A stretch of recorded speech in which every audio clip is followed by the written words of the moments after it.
S न्यूजमध्ये आपलं स्वागत। सविस्तर बातम्या पाहण्यापूर्वी पाहूयात आजच्या ठळक घडामोडी। कोल्हापूरच्या महापौर पदाचा निर्णय जर मुख्यमंत्र्यांकडून घेतला जाणार असेल तर स्थानिक नेते सक्षम नाहीत असंच दिसून येतंय। आमदार सतेज पाटील यांची महायुतीच्या नेत्यांवर टीका। राज्यातील 29 महानगरपालिकांच्या महापौर पदाचं आरक्षण सोडत पद्धतीने निश्चित। कोल्हापूर आणि इचलकरंजी दोन्ही महानगरपालिकांसाठी नागरिकांचा मागास प्रवर्ग हे आरक्षण निश्चित। राजकीय हालचालींना वेग।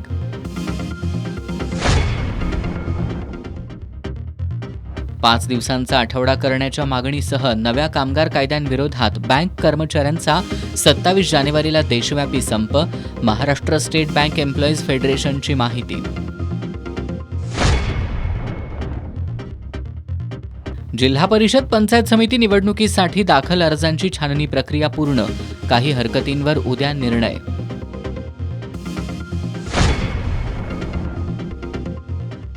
आणि कोल्हापूर शहरासह जिल्ह्यात गणेश जयंती धार्मिक उत्साहात साजरी। प्रति गणपतीपुळे गणेशवाडी। एस न्यूजचं विशेष वृत्त।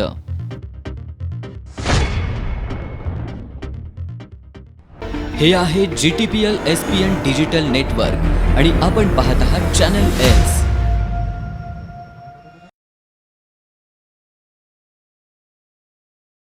नमस्कार, एस न्यूजमध्ये आपलं स्वागत। आता पाहूयात सविस्तर बातम्या। कोल्हापूर आणि इचलकरंजी या दोन्ही महानगरपालिकांचं महापौरपद नागरिकांचा मागास प्रवर्गासाठी आरक्षित झालंय। या पार्श्वभूमीवर माध्यमांशी बोलताना काँग्रेसचे विधान परिषदेतील गटनेते आमदार सतेज पाटील यांनी महापौरपद मूळ भाजपच्या कार्यकर्त्याला मिळणार की नव्याने भाजपमध्ये आलेल्या कार्यकर्त्याला मिळणार हे पाहावं लागेल असं म्हटलंय। कोल्हापूरच्या महापौर पदाचा निर्णय जर मुख्यमंत्र्यांकडून घेतला जाणार असेल तर कोल्हापूरमधील स्थानिक नेते यासाठी सक्षम नाहीत असंच यातून दिसून येतंय अशी टीकाही त्यांनी केली। राज्यातील 29 महानगरपालिकांच्या महापौर पदासाठी आज सोडत पद्धतीनं आरक्षण निश्चित करण्यात आलं। यामध्ये कोल्हापूर आणि इचलकरंजी या दोन्ही महानगरपालिकांचं महापौरपद नागरिकांचा मागास प्रवर्गासाठी आरक्षित झाले। यावर प्रतिक्रिया देताना विधान परिषदेतील काँग्रेसचे गटनेते आमदार सतेज पाटील यांनी कोल्हापूर आणि इचलकरंजी महानगरपालिकांमध्ये महापौरपद मूळ भाजपच्या कार्यकर्त्याला मिळणार की नव्यानं भाजपमध्ये आलेल्या कार्यकर्त्याला मिळणार हे पाहणं महत्त्वाचं ठरणार असल्याचं सांगितलं। त्यामुळे कोल्हापूरकरांना उत्सुकता आहे की मूळ भाजपचा होणार का नव्यानं आलेल्या भाजपचा होणार। म्हणजे इचलकरंजी असू दे, कोल्हापूरमध्ये असू दे, मूळ ज्यांनी 20-20 वर्षे आमच्या विरुद्ध लढाई केली काँग्रेसच्या राष्ट्रवादीच्या विरोधात, त्या ठिकाणी भाजप म्हणून जे कार्यकर्ते एकसंघ राहिले, आता आम्ही बघतोय की कुणाचं चालतं। महायुतीमध्ये फारशी गडबड होण्याची शक्यता नसली तरी सध्या सुरू असलेल्या नाराजीच्या पार्श्वभूमीवर येत्या 2-3 दिवसात काही अनपेक्षित घडामोडी घडू शकतात अशी शक्यता आमदार सतेज पाटील यांनी वर्तवली आहे। आणि म्हणून काही ठिकाणी काही गोष्टी महाराष्ट्रामध्ये देखील घडू शकतील, कारण की आपण ते पाहतो की अनेक जिल्ह्यामध्ये नाराजी होते। महापौरपदाचं आरक्षण झाल्यावर कुणाला महापौरपद मिळणार याच्यावरही काही ठिकाणी नाराजी होऊ शकते। परंतु मला वाटते की पार्टी लाईन सोडून काही गडबड होईल महाराष्ट्रामध्ये असं मला वाटत नाही, कारण की शेवटी प्रीपोल अलायन्स अनेक ठिकाणी झालेला आहे, पोस्टपोल अलायन्स आता महायुती म्हणून त्यांचा त्या ठिकाणी झालेला आहे। त्या महायुतीमध्ये फार काही गडबड होईल असं वाटत नाही, परंतु शेवटी स्थानिक विषयावर काय होईल हे सांगता येणं शक्य नाही। कोल्हापुरात शिवसेनेचा महापौर होईल असं वाटत नाही, मात्र जर शिवसेनेचा महापौर झाला तर त्यांना शुभेच्छा आहेत असं सांगून मुंबईत शिवसेना शिंदे गटाचे नगरसेवक हॉटेलमध्ये ठेवण्यात आले होते। यावरून काहीतरी गडबड असल्याचं दिसतंय असा टोला त्यांनी लगावला। मॅनेजमेंट आपण बघतोय की नगरसेवक हॉटेलला शिंदे गटाचे ठेवलेलं, त्याच्यावरूनच लक्षात येते की काही गडबड निश्चितपणे त्या ठिकाणी। त्यामुळे मला नाही वाटत कोल्हापूरमध्ये शिंदे गटांना महापौरपद त्या ठिकाणी मिळेल, भाजपचाच महापौर ते करतील। पण मुंबईच्या महापौर पदाचा निर्णय मुंबईत होणार नाही तर दिल्लीतच होईल। शिंदेंची बार्गेनिंग पॉवर अजून शिल्लक आहे का हे येत्या 2-3 दिवसात महाराष्ट्राला दिसून येईल असं आमदार सतेज पाटील यांनी एका प्रश्नाला उत्तर देताना सांगितलं। या वाटणीवरून लक्षात येईल महाराष्ट्रामध्ये की एकनाथ शिंदेंच्यावर दबाव किती आहे का, त्यांची बार्गेनिंग पॉवर अजून शिल्लक आहे का, हे आता महाराष्ट्राला दिसून येईल। कोल्हापूरच्या महापौर पदाचा निर्णय जर मुख्यमंत्र्यांकडून घेतला जाणार असेल तर कोल्हापूरमधील स्थानिक नेते यासाठी सक्षम नाहीत असंच यातून दिसून येतं, अशी टीका त्यांनी केली. पदाचा सुद्धा निर्णय मुख्यमंत्री घेणार असतील तर मग इथले नेते सक्षम नाहीत हे सिद्ध होतं. पश्चिम महाराष्ट्रातील सर्व महानगरपालिकातील नगरसेवकांनी पुण्यात जाऊन आपली ओळख पटवून देणं चुकीचं आहे. संबंधित जिल्ह्यात IAS अधिकारी असल्यामुळं तिथं उपायुक्तांना पाठवून ही प्रक्रिया राबवणं योग्य ठरेल. शासनानं यावर विचार करावा असंही त्यांनी म्हटलंय. म्हणजे आता जिल्हाधिकारी कोल्हापूरमध्ये ज्या त्या महाराष्ट्रातल्या जिल्ह्यामध्ये कमिशनर IAS ऑफिसर आहेत. तुम्ही विभागीय आयुक्त पुण्याला सगळ्यांना घेऊन जावा, अमरावतीला सगळ्यांना घेऊन जावा, नागपूरला सगळ्यांना घेऊन जावा, नाशिकला सगळ्यांना घेऊन जावा. मला वाटतं त्याचा विचार करायला पाहिजे होता की तुम्ही कोल्हापुरात जिल्हाधिकारी कार्यालयातच करायला पाहिजे होतं. काय फार अवघड नव्हतं. तुमचा एखादा उपायुक्त जिल्हाधिकारी कार्यालयात आला असता आणि तिथं खातर जमा केली असती तर विषय संपला असता. महापौर पदाच्या आरक्षणानंतर कोल्हापूर आणि इचलकरंजीत राजकीय हालचालींना वेग आलाय. महापौर पदासाठी नागरिकांचा मागास प्रवर्गातून निवडून आलेल्या नगरसेवकांनी नेत्यांकडे फिल्डिंग लावायला सुरुवात केली आहे. आज मुंबईत राज्यातील महानगरपालिकांचं महापौर पद सोडत पद्धतीनं आरक्षित करण्यात आलं. कोल्हापूर महानगरपालिकेचं महापौर पद नागरिकांचा मागास प्रवर्गासाठी आरक्षित झालंय. महापौर पदाचं आरक्षण जाहीर होताच कोल्हापुरात राजकीय हालचालींना वेग आला असून महापौर पदाची संधी नेमकी कुणाला मिळणार याकडे सर्वांचं लक्ष लागलंय. महापौर पदासाठी महायुतीतून नागरिकांचा मागास प्रवर्गातून निवडणूक लढवून विजयी झालेल्या नगरसेवकांसह ज्यांच्याकडे नागरिकांचा मागास प्रवर्गाचे दाखले आहेत अशा नगरसेवक नगरसेविकांची नावं सुद्धा महापौर पदाच्या चर्चेत आहेत. राज्यातील 29 महानगरपालिकांमधील महापौर पदासाठीचं आरक्षण आज सोडत पद्धतीनं निश्चित करण्यात आलं. या सोडतीमध्ये कोल्हापूरचं महापौर पद नागरिकांचा मागास प्रवर्गासाठी आरक्षित झालंय. आरक्षण जाहीर झाल्यानंतर महापौर पदासाठी इच्छुक नगरसेवकांमध्ये जोरदार हालचाली सुरू झाल्यात. महानगरपालिकेत काँग्रेसचे 34, भाजपचे 26, शिवसेना शिंदे गटाचे 15, राष्ट्रवादी काँग्रेस अजित पवार गटाचे 4, शिवसेना उद्धव बाळासाहेब ठाकरे पक्ष आणि जनसुराज्य शक्ती पक्षाचे प्रत्येकी 1 असे उमेदवार निवडून आलेत. महायुतीचं बहुमत होत असल्यानं महायुतीकडून नागरिकांच्या मागास प्रवर्गातून विजयी झालेले प्रमोद देसाई, विजयसिंह खाडे, माधवी गवंडी, विशाल शिराळे, अनुराधा खेडकर, विजयसिंह देसाई, अजय इंगवले, रेखा उगवे, कौसर बागवान, मानसी लोळगे, वैभव कुंभार यांची नावं चर्चेत आहेत. दरम्यान नागरिकांचा मागास प्रवर्गातून लढले नसले तरी या प्रवर्गातील नगरसेवकांची सुद्धा नावं महापौर पदासाठी चर्चेत येऊ लागली आहेत. यामध्ये भाजपकडून दुसऱ्यांदा नगरसेवक झालेल्या रूपाराणी निकम यांचं नाव आघाडीवर आहे. एक अनुभवी नगरसेविका म्हणून त्यांच्या नावाला भाजपमधून पसंती मिळण्याची शक्यता वर्तवली जाते. महापौर पदाचं आरक्षण नागरिकांचा मागास प्रवर्ग असं असून या प्रवर्गातील महिला किंवा पुरुष नगरसेवक महापौरपद भूषवू शकतात. त्यामुळे भाजपकडून नगरसेविका रूपाराणी निकम यांना संधी देण्याची चिन्ह दिसत आहेत. इचलकरंजी महानगरपालिकेच्या महापौर पदासाठी नागरिकांचा मागास प्रवर्ग हे आरक्षण निश्चित झालंय. त्यामुळे या प्रवर्गातील महायुतीच्या नगरसेवकांपैकी शहराचा पहिला महापौर होण्याची संधी कुणाला मिळणार याकडे सर्वांचं लक्ष लागलंय.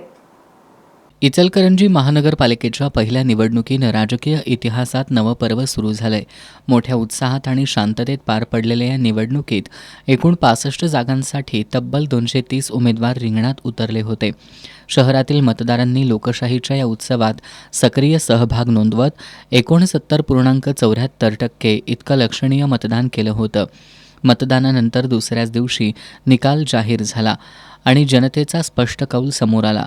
या निवडणुकीत महायुतीने दमदार कामगिरी करत एकूण 47 जागांवर विजय मिळवलाय, तर शिवशाहू विकास आघाडीला 17 जागांवर समाधान मानावं लागलं.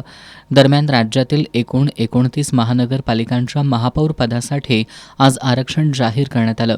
त्यामध्ये इचलकरंजी महापालिकेच्या महापौर पदासाठी OBC प्रवर्गाचं आरक्षण घोषित झाल्यानंतर राजकीय घडामोडींना वेग आलाय. या आरक्षणानंतर तानाजी पोवार, विठ्ठल चोपडे, सतीश मुळीक, सुशांत कलागते, उदय धातुंडे, नितेश पोवार, अभिषेक वाळवेकर, प्रदीप धुत्रे, रूपा बुगड, ध्रुवती दळवाई, सपना भिसे ही संभाव्य नावं महापौर पदासाठी चर्चेत आहेत. महानगरपालिका अस्तित्वात आल्यानंतर पहिल्यांदाच महापौर पदाची निवड होणार असल्यानं या पदाला विशेष महत्त्व प्राप्त झालंय. शहराचा पहिला महापौर कोण होणार यावरून राजकीय वर्तुळात उत्सुकता शिगेला पोहोचली असून इचलकरंजीकरांचं लक्ष आता या ऐतिहासिक निवडीकडे लागून राहिलंय. 5 दिवसांचा आठवडा करण्यात यावा या मागणीसाठी आणि नवीन कामगार कायद्यांविरोधात येत्या 27 जानेवारीला बँक कर्मचारी एक दिवसीय काम बंद आंदोलन करणार आहेत. महाराष्ट्र स्टेट बँक एम्प्लॉईज फेडरेशनच्या वतीनं पत्रकार बैठकीत ही माहिती देण्यात आली. सध्याचं केंद्र सरकार हे सातत्यानं सार्वजनिक बँकांच्या विरोधातील धोरणं राबवत आहे. हे सरकार उद्योगधार्जिणं असल्यानं मोठ्या उद्योगपतींच्या फायद्यासाठीचे निर्णय घेतले जात आहेत. यासह मागील 10 वर्षांपासून बँकांचा आठवडा हा 5 दिवसांचा करण्यात यावा अशी मागणी आहे. याबाबत सरकारनं करार केला होता. RBIकडून मंजुरीसुद्धा मिळाली आहे, मात्र अद्याप अंमलबजावणी केलेली नाही. याला PM ऑफिसकडून अडवणूक होतीये. त्यामुळे 5 दिवसांचा आठवडा करण्यात यावा या मागणीसाठी आणि नवीन कामगार कायद्यांना विरोध करण्यासाठी येत्या 27 जानेवारीला एकदिवसीय देशव्यापी बँक बंद आंदोलन करण्यात येणार आहे, अशी माहिती महाराष्ट्र स्टेट बँक एम्प्लॉईज फेडरेशनच्या वतीनं पत्रकार बैठकीत देण्यात आली. इतने फॉलो के बावजूद भी आज फाइनेंस बैंकिंग लागू नहीं किया गया है. इस बात को लेकर 10 लाख कर्मचारी और ऑफिसर 27 तारीख को एक दिन से जाने वाले हैं. हमारी ये विनती है कि गवर्नमेंट से कि जब आपने RBI को 5 डेज वर्किंग अलाउ किया है, LIC को 5 डेज वर्किंग अलाउ किया है, कैपिटल मार्केट, मनी मार्केट और सभी मार्केट्स को मनी के साथ डील करने वाली सभी मार्केट्स को अपने 5 दिन का काम करने का अवसर दिया है, तो हमें भी 5 डेज का वर्किंग करने की आवश्यकता है. या पत्रकार बैठकीला संघटनेचे general secretary Devidas Tuljapurkar, B Jairam, Mahendra Prabhulkar, Akshay Swami, N Shankar, Mahendra Tate, Makarand Karandikar, Ganesh Kudalkar आदी उपस्थित होते. राधानगरी तालुक्यातून जिल्हा परिषद आणि पंचायत समिती निवडणुकीसाठी दाखल उमेदवारी अर्जांची छाननी प्रक्रिया आज पार पडली. यामध्ये 15 अर्ज अवैध ठरले. राधानगरी तालुक्यात जिल्हा परिषद आणि पंचायत समिती निवडणुकीत सर्व पक्षांसह अनेक अपक्षांनी अर्ज दाखल केलेत. जिल्हा परिषद आणि पंचायत समितीसाठी एकूण 310 उमेदवारी अर्ज दाखल झालेत. यामध्ये जिल्हा परिषदेसाठी 107 तर पंचायत समितीसाठी 203 उमेदवारी अर्ज दाखल झालेत. आज उमेदवारी अर्जांची छाननी प्रक्रिया निवडणूक निर्णय अधिकारी आणि संबंधित अधिकाऱ्यांच्या उपस्थितीत पार पडली. छाननी प्रक्रियेदरम्यान 15 उमेदवारी अर्ज अपात्र ठरलेत. यामधील 14 उमेदवारी अर्जांमध्ये सूचक नसल्यानं ते अपात्र ठरवण्यात आलेत आणि एका उमेदवारानं उमेदवारी अर्जासोबत आवश्यक असलेलं जात पडताळणी प्रमाणपत्र सादर न केल्यामुळं तो अर्ज अपात्र ठरवण्यात आलाय. हा अर्ज कसबा वाळवे जिल्हा परिषद मतदारसंघासाठी OBC प्रवर्गातून श्रीकांत चव्हाण यांनी दाखल केला होता. तसंच 14 उमेदवारांनी 2 उमेदवारी अर्ज दाखल केल्यानं 14 उमेदवारांचे पहिले अर्ज पात्र ठरलेत. उर्वरित केवळ एकाच उमेदवाराची उमेदवारी अपात्र ठरली आहे. आज अर्ज छाननी प्रक्रिया पूर्ण झाल्यानंतर आता उमेदवारी अर्ज माघारी आणि अंतिम उमेदवार यादीकडे सर्वांचं लक्ष लागलंय. पन्हाळा तालुक्यातील जिल्हा परिषदेच्या 6 आणि पंचायत समितीच्या 12 मतदारसंघांमधून एकूण 189 उमेदवारी अर्ज दाखल झाले होते. आज या अर्जांची छाननी प्रक्रिया पार पडली. यामध्ये जिल्हा परिषदेसाठी 2 तर पंचायत समितीसाठीचे 7 अर्ज अवैध ठरले. पन्हाळा तालुक्यात जिल्हा परिषदेचे 6 आणि पंचायत समितीचे 12 मतदारसंघ आहेत. जिल्हा परिषदेच्या 6 जागांसाठी 84 उमेदवार तर पंचायत समितीच्या 12 जागांसाठी एकूण 105 उमेदवारी अर्ज दाखल झाले होते. आज दाखल उमेदवारी अर्जांची छाननी प्रक्रिया पार पडली. यामध्ये सातवे आणि पोर्लेतर्फ ठाणे या जिल्हा परिषद मतदारसंघातील प्रत्येकी 1 असे एकूण 2 उमेदवारी अर्ज अवैध ठरले. तर पंचायत समिती मतदारसंघापैकी बाजार भोगावमधील 2 तर सातवे, येवलूज आणि वेतवडे मतदारसंघामधील प्रत्येकी 1 असे 7 अर्ज अवैध ठरले. ही निवडणूक प्रक्रिया शांततेत पार पाडण्यासाठी निवडणूक निर्णय अधिकारी तथा प्रांताधिकारी समीर शिंगटे, सहाय्यक निवडणूक निर्णय अधिकारी तथा तहसीलदार माधवी शिंदे, नायब तहसीलदार संजय वळवी, गटविकास अधिकारी सोनाली माडकर आणि कर्मचारी काम पाहतायत. आज श्री गणेश जयंती. आज गणेश भक्त गणरायाचं दर्शन घेतात. आज आपण गणेश जयंती निमित्त प्रति गणपतीपुळे अशी ओळख असलेल्या कोल्हापूर जिल्ह्यातील गणेश मंदिर पाहणार आहोत.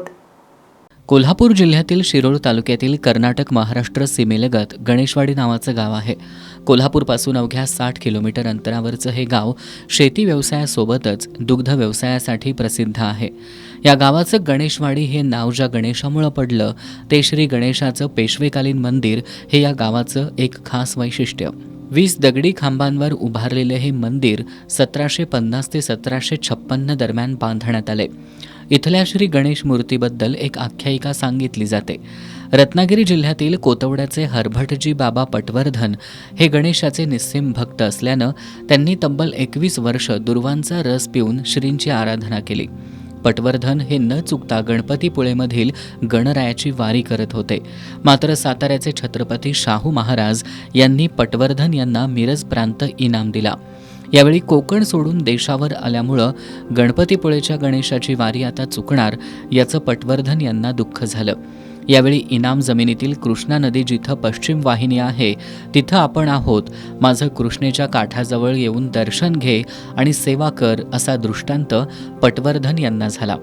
यानंतर पटवर्धन यांनी गणेशवाडीत शोध घेतल्यानंतर त्यांना स्वयंभू गणेश मूर्ती सापडली.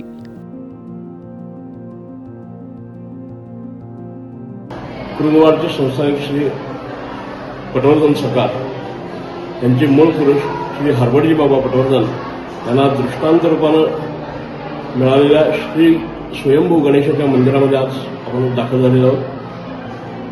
ब्रह्मेवत श्री हरभटजी बाबा पटवर्धन यांना त्यांच्या उपासनेच्या बळावरती भगवान गणेशाने दृष्टांत देऊन या ठिकाणी आपली स्थापना करविली. या स्वयंभू गणेशाच्या मंदिरामध्ये आज आपण दाखल झालेलो आहोत. कृष्णा ज्या ठिकाणी पश्चिम वाहिनी होते अशा या कृष्णा नदीच्या तीरावरती गणेशाची स्थापना झालेली आहे. 1756 साली पटवर्धन सरकारने या गणेश मंदिराची स्थापना केली. थोडं हिवाळपंथी असे 3 दालनांचं स्वयंभू गणेशाचं मंदिर या ठिकाणी उभारण्यात आलेलं आहे. रत्नागिरी जिल्ह्यातील रीळ केसपुरीचे श्री काणे यांनी स्थापनेनंतर गणेशाची पूजा अर्चा केली. स्थापनेपासून आजतागायत काणे कुटुंबीय श्रींची पूजा अर्चा करतात. इथली गणेश मूर्ती हुबेहूब गणपतीपुळेतील गणेश मूर्तीप्रमाणे आहे. त्यामुळं गणेशवाडीला प्रति गणपतीपुळे असं संबोधलं जातं. जवळच कर्नाटक प्रांत असल्यामुळं या गावाला लोक देवहळी म्हणजेच देवाचे गाव किंवा देवाची वस्ती असंही संबोधतात. गणेशाच्या मंदिरामुळं गावाला गणेशवाडी असं नाव पडलं. श्री क्षेत्र गणपतीपुळेच्या गणपतीचं प्रतिरूप म्हणून गणेशवाडीच्या गणरायाची ख्याती सर्वदूर पसरली आहे. 3 दालनांचं हे दगडी मंदिर सुंदर आणि सुबक आहे.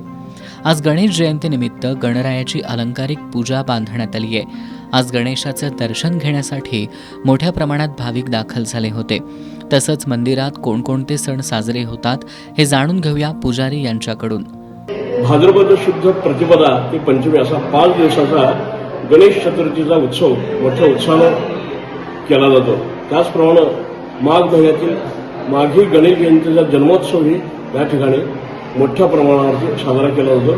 आणि या सर्व उत्सवांमध्ये आसपासच्या पंचक्रोशीमधून आसपासच्या जिल्ह्यामधून सर्व भाविक मोठ्या प्रमाणावर दर्शनासाठी दाखल होतात. आज प्रति गणपतीपुळेच्या गणरायाचं अनेक गणेश भक्तांनी दर्शन घेतलं असून महाराष्ट्र कर्नाटक राज्यातून भाविक मोठ्या प्रमाणात दाखल झाल्यानं मंदिर परिसरातील वातावरण भक्तिमय झालं होतं. महाराष्ट्र राज्य बँक कर्मचारी संघटनेचं त्रैवार्षिक अधिवेशन येत्या 24 आणि 25 जानेवारी रोजी कोल्हापुरात आयोजित करण्यात आलंय. यामध्ये नवीन कामगार कायदे, केंद्र सरकारचे सार्वजनिक क्षेत्रातील बँकांबाबत एकत्रीकरण आणि खाजगीकरणाचे जुलमी धोरण यावर चर्चा करून ठोस भूमिका घेण्यात येणार आहे. महाराष्ट्र स्टेट बँक एम्प्लॉईज फेडरेशनच्या वतीनं पत्रकार परिषदेत ही माहिती देण्यात आली. महाराष्ट्र राज्य बँक कर्मचारी संघटनेचं त्रैवार्षिक अधिवेशन येत्या 24 आणि 25 जानेवारीला कोल्हापुरात आयोजित करण्यात येणार आहे. सायबर कॉलेजमधील आनंद भवन सभागृहात हे अधिवेशन पार पडणार आहे. यासाठी विदर्भ वगळता उर्वरित महाराष्ट्रातील सुमारे 500हून अधिक प्रतिनिधी सहभागी होणार आहेत. स्वागत समितीचे अध्यक्ष आमदार सतेज पाटील यांच्या नेतृत्वाखाली कोल्हापूर, सातारा आणि सांगली जिल्ह्यातील बँक कर्मचारी संघटनांच्या कार्यकर्त्यांनी या अधिवेशनाची संपूर्ण तयारी केली आहे. अशी माहिती संघटनेचे जनरल सेक्रेटरी देविदास तुळजापूरकर यांनी पत्रकार बैठकीत दिली आहे. अधिवेशनाचं उद्घाटन 24 जानेवारीला सकाळी 11 वाजता ऑल इंडिया बँक एम्प्लॉईज असोसिएशनचे Akhil Bharatiya general secretary comrade CH व्यंकटाचलम यांच्या हस्ते होणार आहे. तर उद्घाटन समारंभाला प्रमुख पाहुणे म्हणून खासदार शाहू महाराज छत्रपती आणि राज्यसभेचे माजी खासदार कुमार केतकर यांची उपस्थिती असणार आहे. याच दिवशी सायंकाळी 5 वाजता सिने दिग्दर्शक वरुण सुखराज यांची दी ग्रेट बँकिंग इल्युजन्स या माहितीपटाचं प्रसारण करण्यात येणार आहे. 25 जानेवारीला सकाळी 10 वाजता नवीन कामगार कायदे या विषयावर निवृत्त प्रादेशिक कामगार आयुक्त धनराज S. जाधव यांचं विशेष व्याख्यान आयोजित करण्यात आले. सध्याचं केंद्र सरकार हे उद्योग धार्जिणं आहे. मोठ्या उद्योजकांच्या फायद्यासाठी सार्वजनिक क्षेत्रातील बँकांचं खाजगीकरण धोरण राबवलं जात आहे. याविरोधात ठोस भूमिका घेण्यात येणार असल्याचं देविदास तुळजापूरकर यांनी सांगितलं. सरकारने IDBI बँकेच्या प्रायव्हेटायझेशनसाठी फायनान्शियल बिड काढलं आहे.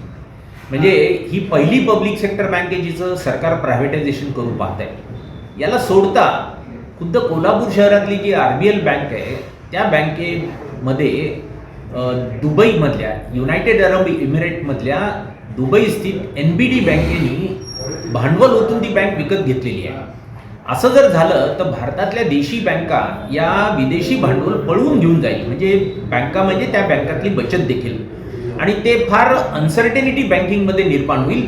हे आणि असे anti privatisation campaign, anti bank merger campaign हे सगळे विषय या संघटनेच्या अधिवेशनामध्ये चर्चिले जाणार आहेत. त्याच्यावर निर्णय घेतला जाईल, काही ठराव पास केले जातील. या अधिवेशनात बँकिंग सेवा हा मूलभूत हक्क म्हणून घोषित झाला पाहिजे. सामान्य बचत खातेदारांकडून कोणतेही सेवा शुल्क आकारलं जाऊ नये. बँकातील आउटसोर्सिंग बंद करण्यात यावं, नवीन भरती करण्यात यावी अशा विविध मागण्या करण्यात येणार आहेत.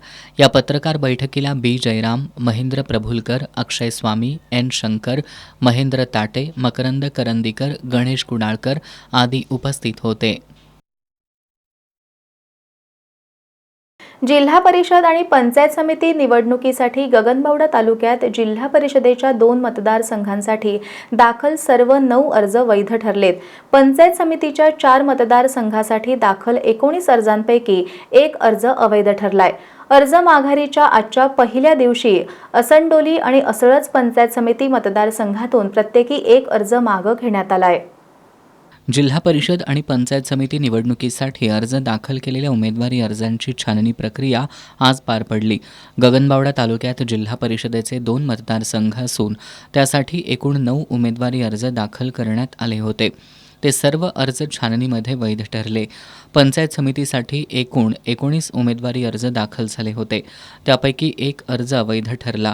अपक्ष उमेदवार तानाजी कांबळे यांनी अर्जासोबत जात पडताळणीसाठी दाखल केलेल्या प्रस्तावाची पोहोच न जोडल्यानं त्यांचा उमेदवारी अर्ज अवैध ठरवण्यात आलाय.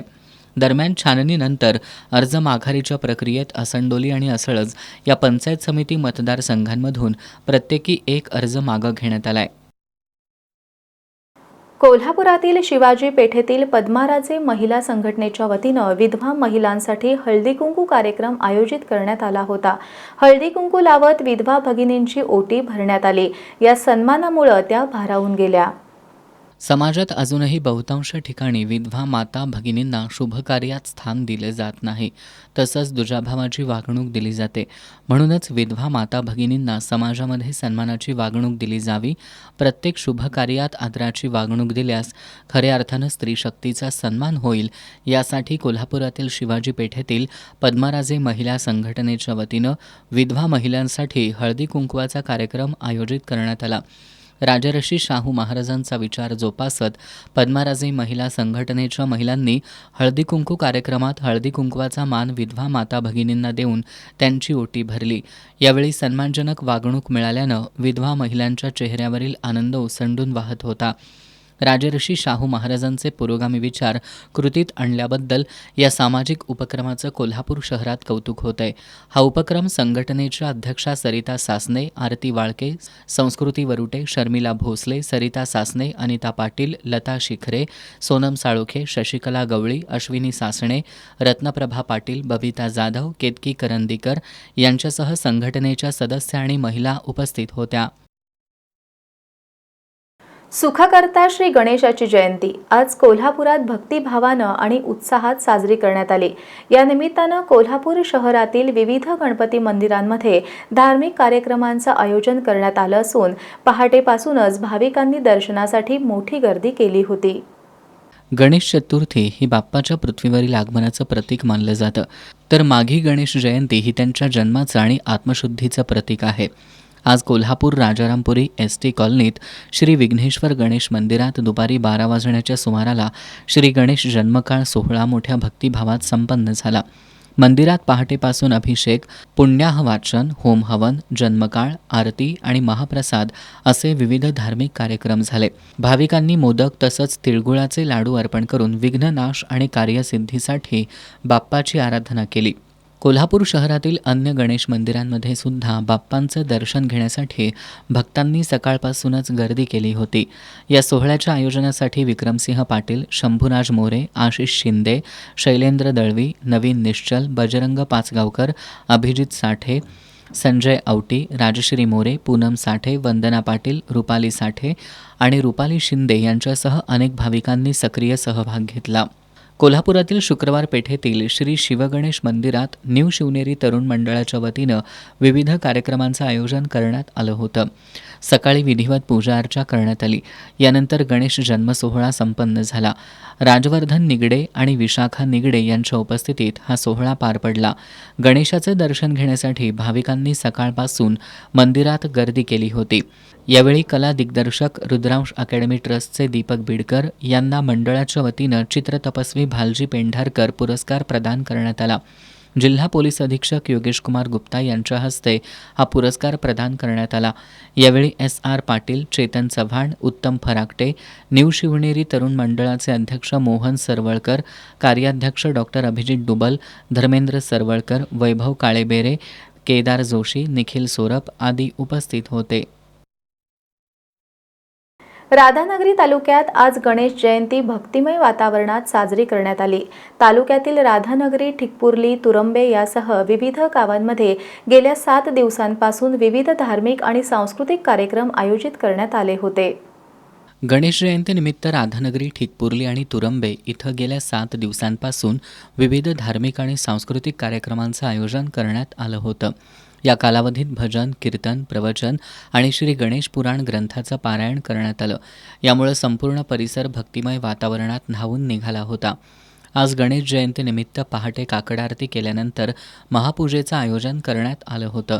दुपारी 12 वाजता श्री गणेश जन्म सोहळा मोठ्या उत्साहात पार पडला. तालुक्यातील सर्वच गावातल्या गणेश मंदिरांमध्ये गणेश जयंती उत्साहात साजरी करण्यात आली. राधानगरीतील गणेश तरुण मंडळाच्या वतीनं मंदिरामध्ये विविध धार्मिक उपक्रमांचं आयोजन करण्यात आलं होतं. या कार्यक्रमांना भाविक मोठ्या संख्येनं उपस्थित होते. मुरगुडमधील आत्मरूप गणेश मंदिरात गणेश जयंतीनिमित्त पालखी सोहळा आयोजित करण्यात आला होता. या पालखी सोहळ्यात भाविक उत्साहानं सहभागी झाले होते. कागल तालुक्यातील मुरगुडमध्ये नवमहाराष्ट्र क्रीडा मंडळ प्रणित श्री आत्मरूप गणेश मंदिरात गणेश जयंतीनिमित्त पालखी सोहळा आयोजित करण्यात आला. सकाळी श्रींचा अभिषेक करण्यात आला. त्यानंतर पालखी सोहळा सुरू झाला. पालखी नवी पेठ ते सर पिराजी रोड आणि राणा प्रताप चौक मार्गे मंदिरात दाखल झाली. मंदिरात पालखी स्थानापन्न झाल्यानंतर जन्मकाळ सोहळा आणि आरती होऊन पुष्पवृष्टी करण्यात आली. या सोहळ्यात ज्ञानोबा तुकोबा आध्यात्मिक वारकरी शिक्षण संस्था तुरंबे यांचं कीर्तन झालं. या सोहळ्याला शेकडो भाविक उपस्थित होते. उद्या 23 जानेवारीला सकाळी होम हवन, दुपारी 12 वाजता महाआरती आणि महाप्रसाद वाटप होणार असून भाविकांनी याचा लाभ घ्यावा असं आवाहन नवमहाराष्ट्र क्रीडा मंडळातर्फे करण्यात आलंय. इचलकरंजी शहरालगतच्या कोरोचीमधील बसस्थानक परिसरात दिवसाढवळ्या घरफोडी झाल्यानं नागरिकांमध्ये भीतीचं वातावरण निर्माण झालंय. अज्ञात चोरट्यांनी अरुण शेट्टी यांच्या घरातून सुमारे 4.5 लाख रुपयांचे सोन्याचे दागिने लंपास केलेत. या प्रकरणी शहापूर पोलीस ठाण्यात अज्ञात चोरट्यांविरुद्ध गुन्हा दाखल करण्यात आलाय. इचलकरंजी शहर आणि परिसरात गेल्या काही दिवसांपासून चोरी, घरफोडीच्या घटनांमध्ये वाढ झाली आहे. कोरोची एसटी स्टँड परिसरात अरुण आनंदा शेट्टी यांचं घर आहे. अरुण शेट्टी आपल्या कुटुंबियांसह शेजारी एका कार्यक्रमासाठी गेले होते. त्यावेळी पाळत ठेवून असलेल्या अज्ञात चोरट्यानं घराची कडी काढून आत प्रवेश करत घरातील तिजोरीचं लॉक तोडून सुमारे 4.5 लाख रुपयांचे दागिने लंपास केलेत. शेट्टी कुटुंबीय कार्यक्रम आटोपून घरी परतल्यानंतर त्यांना घरात चोरी झाल्याचं निदर्शनास आलं. या प्रकरणी अरुण शेट्टी यांनी शहापूर पोलीस ठाण्यात अज्ञात चोरट्याविरोधात तक्रार दाखल केली आहे. पोलीस उपनिरीक्षक दरेकर या प्रकरणी अधिक तपास करतायत. दिवसाढवळ्या घरफोडी झाल्यानं नागरिकांमध्ये भीतीचं वातावरण पसरलंय. कोल्हापूर जिल्ह्यात अवैध व्यावसायिकांविरोधात सुरू असलेल्या मोहिमेत स्थानिक गुन्हे अन्वेषण शाखेनं पन्हाळा तालुक्यातील मरळी इथं मोठी कारवाई केली आहे. विदेशी दारूची चोरटी वाहतूक करणाऱ्या विशाल कणसे याला अटक करत पोलिसांनी तब्बल 3,66,000 रुपयांचा मुद्देमाल जप्त केला आहे. स्थानिक गुन्हेन्वेषण शाखेचे पोलीस निरीक्षक सुशांत चव्हाण यांच्या मार्गदर्शनाखाली कार्यरत असलेल्या पथकातील पोलीस अंमलदार अनिकेत मोरे यांना 21 जानेवारीला विदेशी दारूची बेकायदेशीर वाहतूक होणार असल्याची गोपनीय माहिती मिळाली होती. या माहितीनुसार LCBच्या पथकानं पन्हाळा तालुक्यातील मरळी इथं ओढ्यावरील पुलाजवळ सापळा रचला. या दरम्यान 3 चाकी मालवाहू टेम्पो चौकशीसाठी थांबवण्यात आला. टेम्पोची तपासणी केली असता त्यामध्ये दारूचे बॉक्स आढळून आले. चालक विशाल कणसे याच्याकडे याबद्दल विचारणा केली असता त्यानं शिवाजीपेठ परिसरातील टेम्पो मालक सम्राट माने यांच्या सांगण्यावरून दारूची वाहतूक करत असल्याची कबुली दिली. या कारवाईत पोलिसांनी 1,91,325 रुपयांची विदेशी दारू आणि वाहतुकीसाठी वापरण्यात आलेला 3 चाकी टेम्पो असा एकूण 3,66,325 रुपयांचा मुद्देमाल जप्त केलाय. या प्रकरणी संशयिताविरोधात कळे पोलीस ठाण्यात गुन्हा नोंद करण्यात आलाय.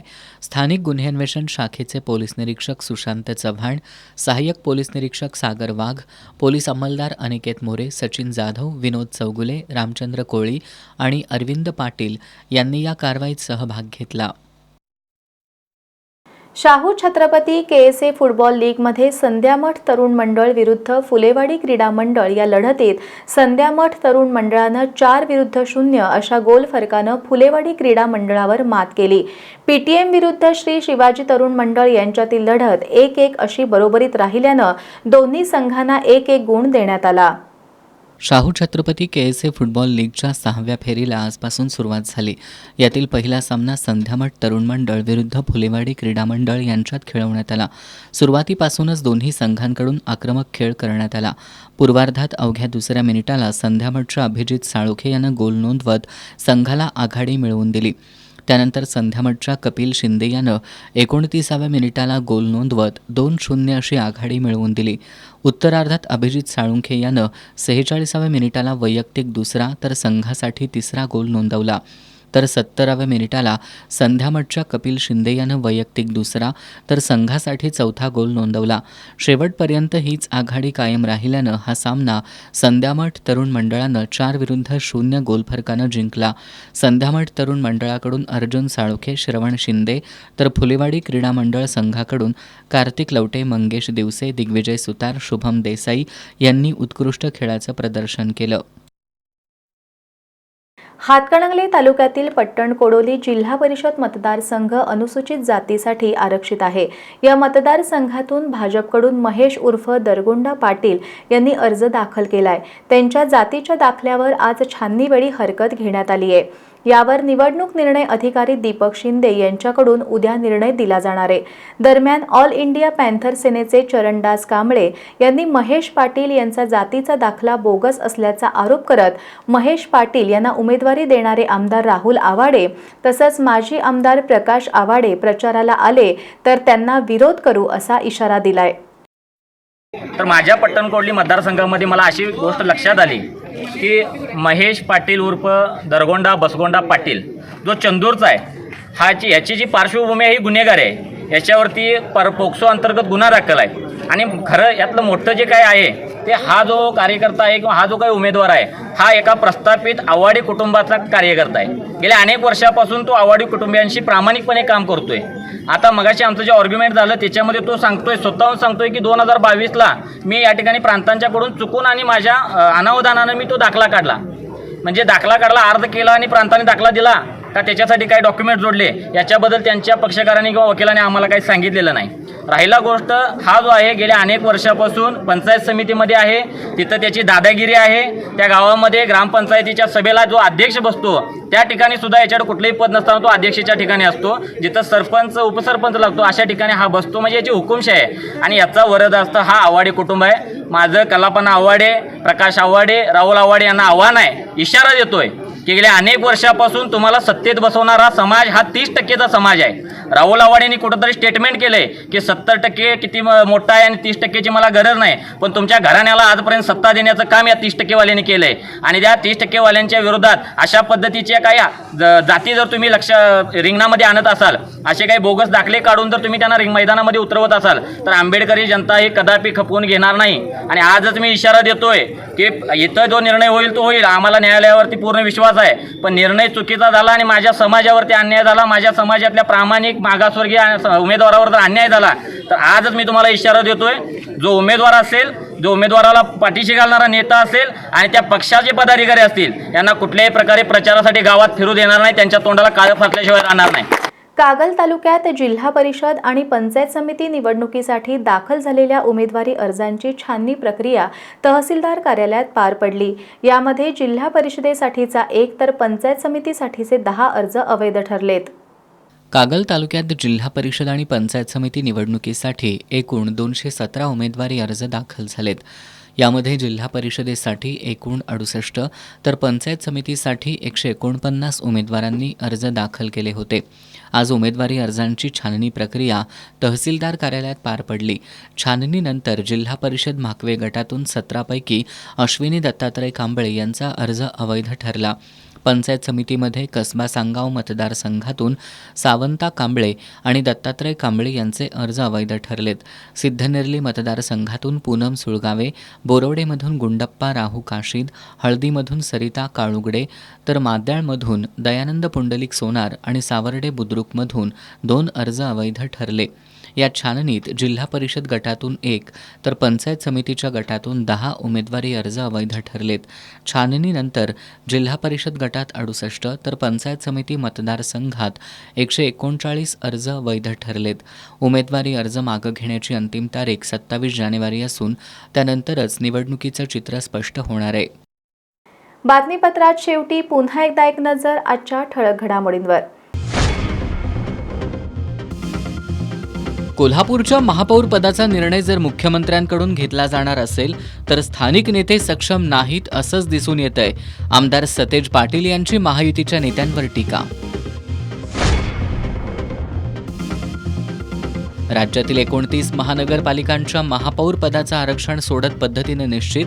कोल्हापूर आणि इचलकरंजी दोन्ही महानगरपालिकांसाठी नागरिकांचा मागास प्रवर्ग हे आरक्षण निश्चित. राजकीय हालचालींना वेग.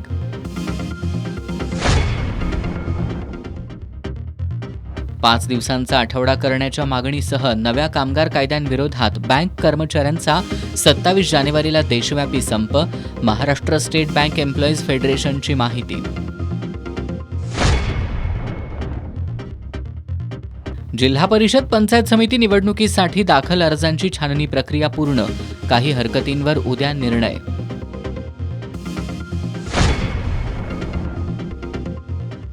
आणि कोल्हापूर शहरासह जिल्ह्यात गणेश जयंती धार्मिक उत्साहात साजरी. प्रति गणपतीपुळे गणेशवाडी. एस न्यूजचं विशेष वृत्त.